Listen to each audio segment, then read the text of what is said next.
Assalamualaikum dan salam sejahtera. Terus bersama saya Nurliana Termizi dalam 15 minit MMTV edisi 15 November 2023. Kita ke berita utama.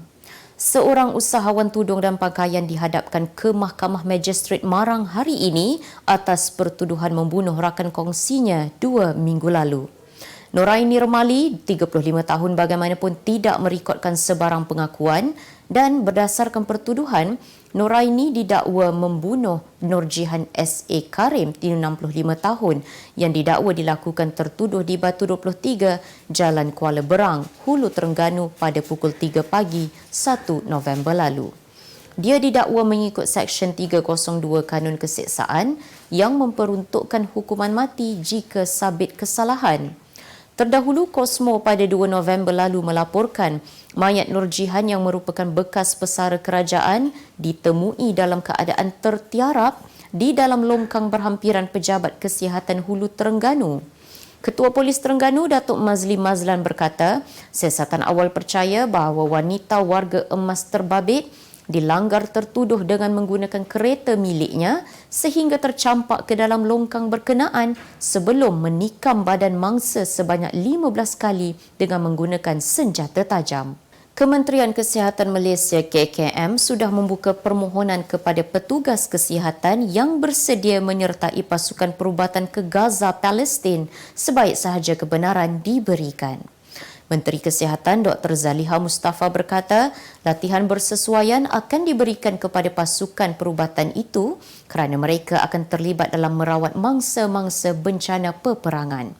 Pihaknya bekerjasama rapat dengan Palang Merah Antarabangsa dan Mercy Malaysia dalam inisiatif ini demi menyokong sistem kesihatan di Gaza yang berhadapan krisis ekoran konflik Palestin-Israel. Beliau berkata demikian dalam sidang akhbar selepas melancarkan sambutan Hari Integriti dan Lafaz Ikrar Bebas Rasuah hari ini. Pada Isnin lalu, KKM mengesahkan bersedia menghantar pasukan perubatan ke Gaza sebaik sahaja kebenaran diberikan, malah pihaknya sudah mengenal pasti pasukan yang boleh dimobilisasikan. Dalam masa sama, beliau turut berhubung dengan pasukan perubatan di Gaza mengenai keperluan bantuan peralatan perubatan dan pembedahan yang diperlukan berikutan tahap kecederaan yang tinggi di wilayah bergolak itu. Terdahulu, KKM turut mengambil langkah menyediakan bantuan kemudahan kelengkapan perubatan untuk dihantar ke Semenanjung Gaza, antaranya alat consumable seperti syringe pump, suture, IV cannula, dressings dan bandage selain perkhidmatan neurosurgery dan surgical trauma. Seramai 102,887 ketua isi rumah KIR miskin tegar dan 324,764 KIR miskin direkodkan menerusi sistem e-Kasih sehingga 31 Oktober lalu. Menteri di Jabatan Perdana Menteri, Hal Ehwal Sabah, Sarawak dan Tugas-Tugas Khas, Datuk Uga Anak Kumbong berkata, pecahan itu melibatkan sebanyak 427,652 KIR di seluruh negara. Sehubungan itu, menurut Wilson, bagi tujuan menoktahkan kemiskinan tegar, data yang diguna pakai adalah pada 31 Januari, iaitu seramai 126,372 KIR. Jelasnya data ini telah dikunci sebagai kumpulan sasar bagi tujuan pemantauan program. Sehingga 31 Oktober lalu, seramai 77,288 KIR didapati masih kekal dalam kategori miskin tegar menunjukkan penurunan sebanyak 38.8%. Mengulas mengenai usaha menambah baik sistem e-Kasih, bagi memastikan tiada golongan sasar yang tercicir, beliau memaklumkan semakan silang data terus dilaksanakan secara menyeluruh. Tambahnya, ini bagi memudahkan agensi pemberi bantuan sentiasa dibekalkan dengan data berdasarkan permohonan yang diterima sekaligus membolehkan kadar kemiskinan di seluruh negara dapat diturunkan. Malaysia akan terus mengekalkan hubungan baiknya dengan dua kuasa besar dunia, iaitu Amerika Syarikat dan China, tanpa memihak kepada mana-mana negara demi kesejahteraan sejagat. Perdana Menteri Datuk Seri Anwar Ibrahim berkata, kerjasama dengan kedua-dua kuasa besar itu memberikan Malaysia ruang lebih strategik untuk memajukan negara dalam pelbagai sektor. Katanya, di sebalik peningkatan persaingan strategik antara Amerika Syarikat dengan China, Malaysia mengambil pendekatan meneruskan hubungan dengan kedua-duanya secara pragmatik dan berhemah. Beliau berkata demikian ketika berucap di University of California, San Francisco, Amerika Syarikat hari ini. Mengulas lanjut, Anwar berkata terdapat ruang kepada Malaysia untuk mengukuhkan lagi kerjasama dengan Amerika Syarikat dan China khususnya dalam isu perubahan iklim, peralihan tenaga, pendidikan dan hubungan antara rakyat yang menawarkan ruang kerjasama. Tambahnya, China akan kekal menjadi pusat hal ehwal serantau berdasarkan kekuasaan, kedudukan dan hubungan eratnya dengan Asia Tenggara.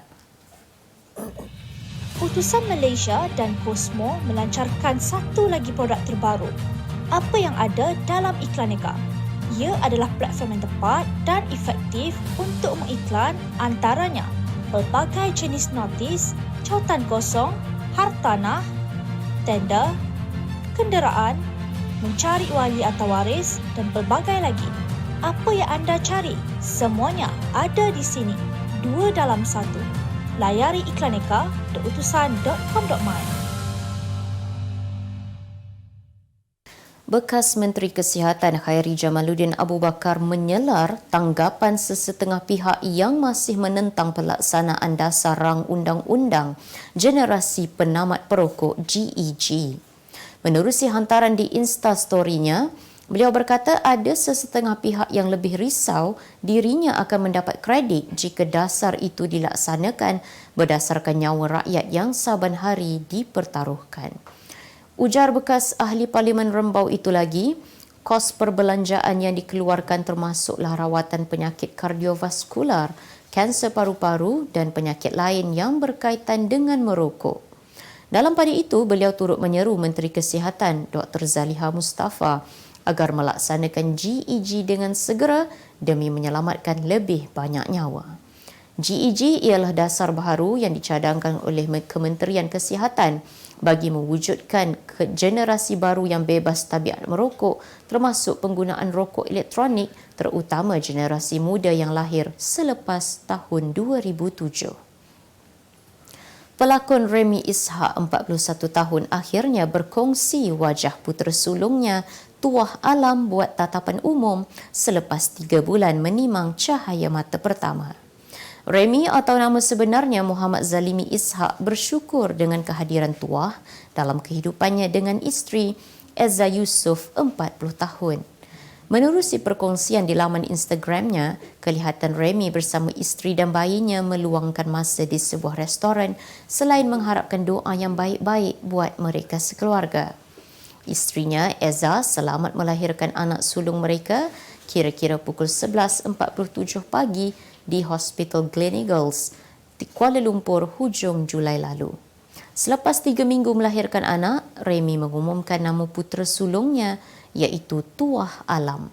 Katanya nama itu dipilih sejak dia bujang lagi kerana mempunyai impian untuk memberikan nama yang mempunyai unsur kemelayuan. Berita luar negara. Seorang peniaga dalam talian di China meraih perhatian netizen kerana kaedah uniknya mempromosikan produk jualan dalam masa hanya 3 saat tanpa menunjukkan sebarang reaksi wajah. Zheng Xiangxiang menggunakan platform Douyin untuk mempromosikan pelbagai jenis produk dan berjaya menjana penjualan sebanyak 64.7 juta ringgit dalam masa 7 hari. Taktik pemasaran Xiangxiang amat mudah, iaitu pembantunya menghulurkan kotak mengandungi produk kepadanya yang kemudian disambut wanita itu dan membukanya. Dia kemudian menyebut harga produk yang ditunjukkan sebelum menyimpan kembali dan menolak kotak tersebut. Semua pergerakan itu berlaku dalam masa hanya 3 saat. Meskipun kotak-kotak yang digunakan menyerupai kotak berjenama mewah, produk yang dijual itu hanya berharga kurang daripada RM6.47.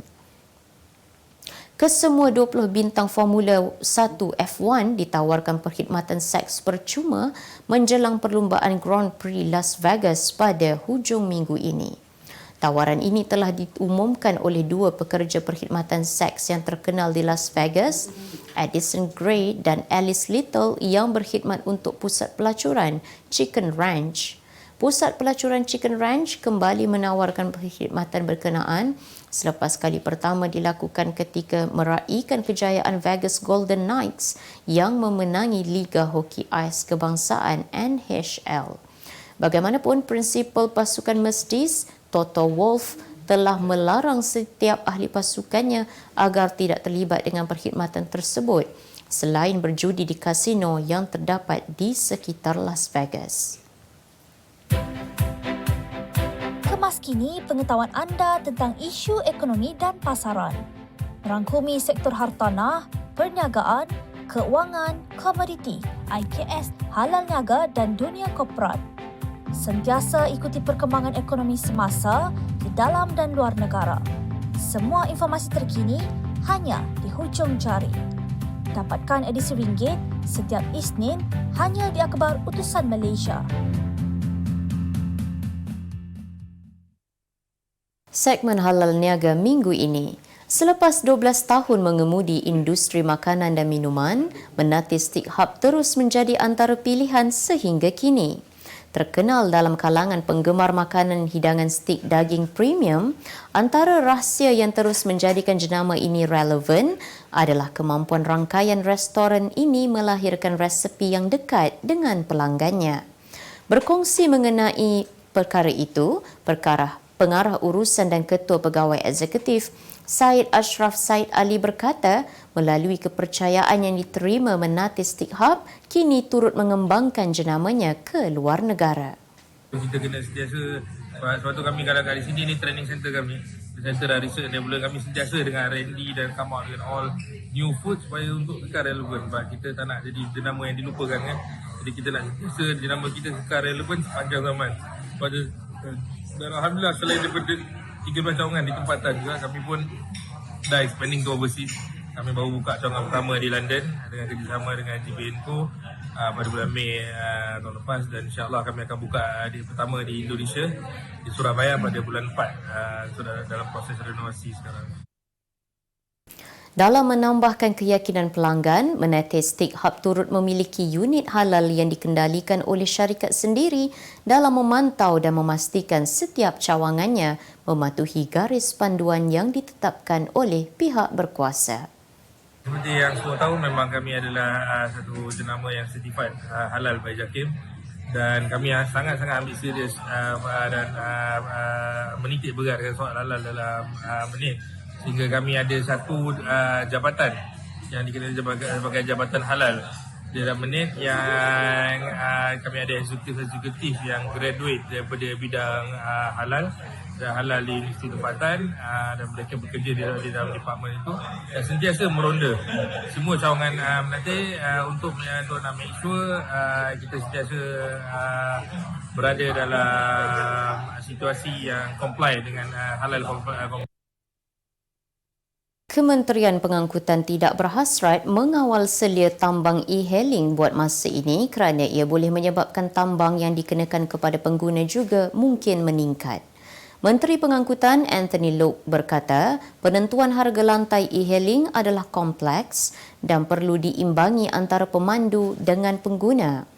Terdahulu, antara Ahli Parlimen Julau, Datuk Larry Seng, meminta kementerian menjelaskan tindakan susulan daripada kerajaan selepas pertemuan dengan beberapa pengendali syarikat e-hailing yang beroperasi di negara ini.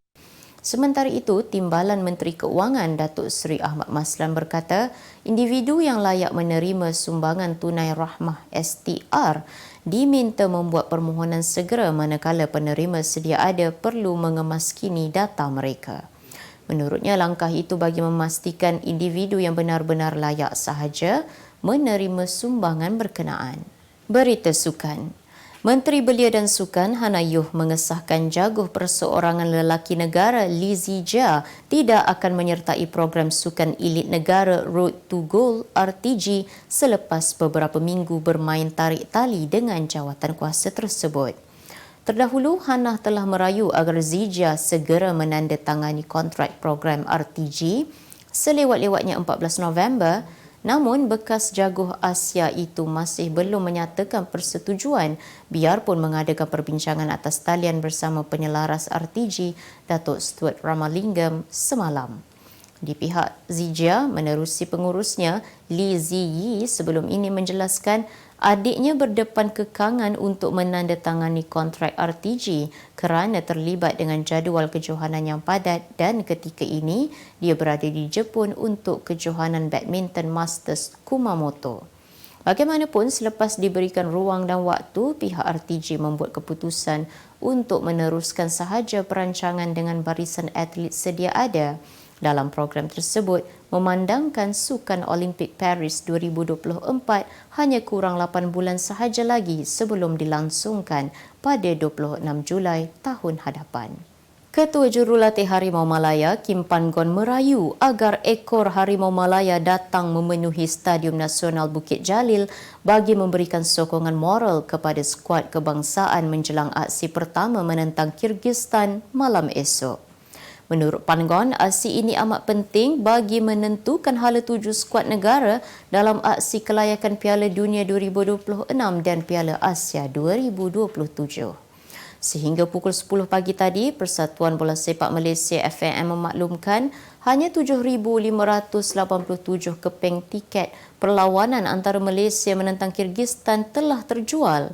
Berdasarkan data tersebut menunjukkan masih banyak tempat kosong di stadium kerana gelanggang keramat Harimau Malaya di Stadium Nasional Bukit Jalil mampu memuatkan lebih 80,000 penyokong.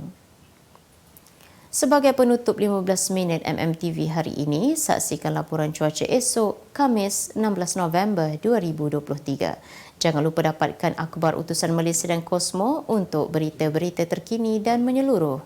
Sekian sahaja daripada saya, Nurliana Tarmizi. Assalamualaikum dan jumpa lagi.